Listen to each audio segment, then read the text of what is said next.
Ayan po ang aking table sa bahay 'pag ako'y dumarating at nagla-live diyan po ako. At nagagandahan po akong tignan at parang fresh na fresh ang bahay or loob ng kwarto ko 'pag ako ay nakakakita ng flower vase. Ayan po, napaka-fresh tignan at parang yung oxygen ng bahay natin ay nagkakaroon dahil meron tayong fresh na halaman. At yan po ay nakakaalis din ng pagod, nakakaalis din ng body spirit.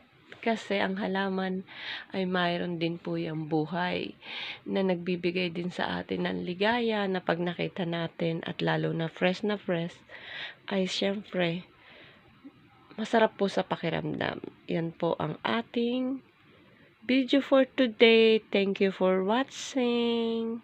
Salamat po sa mga followers ko, sa mga supporters ko. Thank you. Magbigay lang po kayo ng bakas para meron po akong makita at mabalikan ko po kayo. Thank you. Salamat po.